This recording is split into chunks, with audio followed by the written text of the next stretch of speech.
Hello guys, welcome back to my channel log my blogs. আর নতুন একটা blog নিয়ে চলে এসেছি সকাল সকাল আপনাদের কাছে। সকাল সকাল রান্নাটা চাপিয়ে দিয়েছি, কারণ মেয়ের তো এখন মর্নিং এ ক্লাস চলছে। ওর বাবা ওকে দিয়ে একবারে বাজারটা করে নিয়ে আসে। আর আজকে বাজার করেছে, চাল কুমড়ো এনেছে, পার্শে মাছ এনেছে। আর তাহলে চলুন দেখি কি রান্না করা যায়, আজকে কি মেনু করি। চাল কুমড়ো কেটে সেদ্ধ করে রেখেছি, আর এখানে ডাল ভিজিয়ে রেখেছি, মটর ডাল। চাল কুমড়ো ঘন্টটা বানাবো বড়ি দিয়ে, আর মটর ডাল দিয়ে, দেশি বড়ি রয়েছে। আর পার্শে মাছের ঝাল বানাবো বড়ি দিয়ে।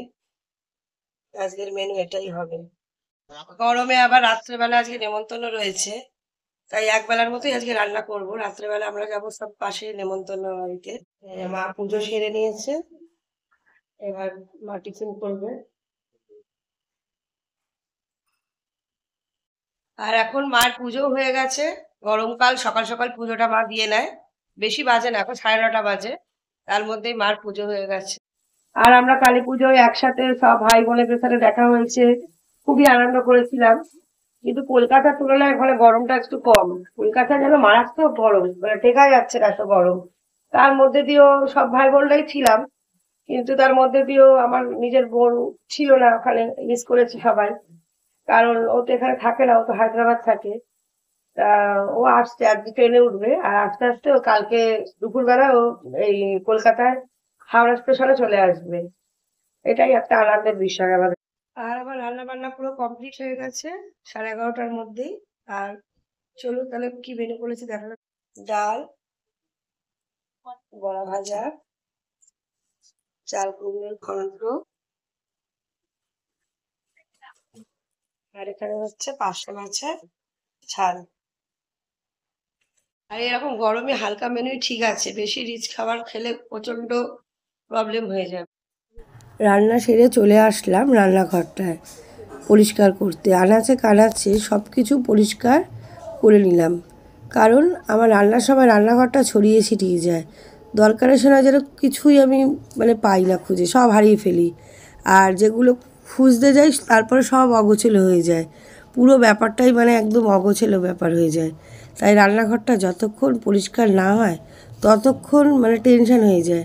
আমার কাছে রান্নাঘরটা পরিষ্কার করে নেওয়াই বড় কাজ। আর সব কাজের তাল যখন আমি ফিরে পাই রান্নাঘর পরিষ্কার হয়ে গেলে।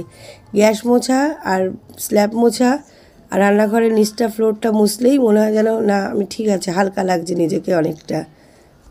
ডেলি যদি টাইলসগুলো না মোছা হয় তাহলে পুরো তেলচিট হয়ে যায়। আর আমার চিমনিটা খুব একটা ভালো না, খুব একটা যে তেল টানে তাও না। এতে কি হয়, আমাকে ডেলি না মুছলে সব কিছু একটা তেলচিট ব্যাপার চলে আসে। স্ল্যাবগুলো যদি ভালো করে একটু মুছে নেওয়া যায় তাহলে ওই ডেলির কাজ ডেলিটা করলে একটু খাটনিটা কম হয়, তাহলে অতটা প্রেশার পড়ে না। এবার চলে এসেছি আমি কিছু বাসন মাজতে। রান্না করতে করতে কিছুটা বাসন আমি মেজে নিয়েছি, তারপর রান্নার পরে কয়েকটা বাসন আমার হয়েছিল, আমি মেজে নিলাম। আর বাসনটা মাজা হয়ে গেলে রান্নাঘর মোছার সাথে সাথে যদি বাসনটাও মাজা হয়ে যায় তাহলে নিজেকে অনেকটা হালকা লাগে। রান্নাঘরের কাজটা মিটালে আমি আবার ওইদিকে অন্য কাজে হাত লাগাতে পারবো। আর বাসন প্রচুর হয় আমার, রান্না করতে গিয়ে এত বাসন করে ফেলি আমি, কেউই কাজ করবে না আমাদের বাড়িতে। প্রচুর বাসন হয়ে যায় আমার, মনে হয় যেন এটা বের করি ওটা বের করি, করার পরে আর মাজতে মাজতে যেন বেলা চলে যায়। এই বাসন কটা মেজে নিলাম, না নেওয়ার পরে আমি এবার অন্য ঘরে যাব, অন্য কাজে।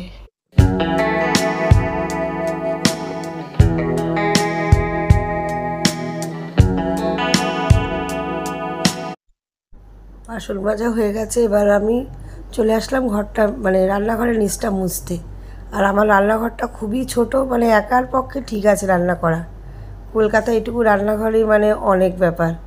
আর বসে এই রান্নাঘর মোছা খুবই কষ্টকর, ওই জন্যই লাঠি ইউজ করতে হয়। তাই রান্নাঘরটা আমি মুছে নিলাম, মুছে নিয়ে আমি ছাদে যাচ্ছি। এবার ছাদে গিয়ে জামা কাপড় কটা মেলবো। ছাদে উঠতেই খুব কষ্ট হয়ে যায় একতলা থেকে 3 তলার ছাদে উঠতে।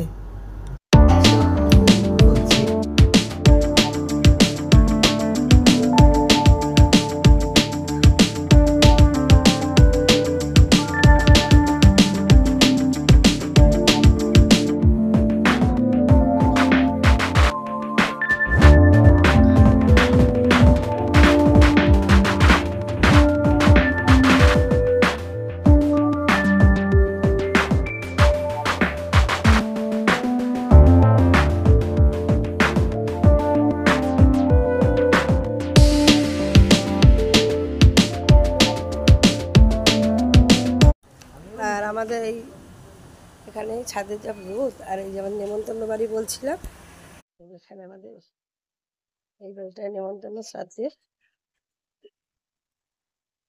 কারণে আমরা রাত্রে যাব।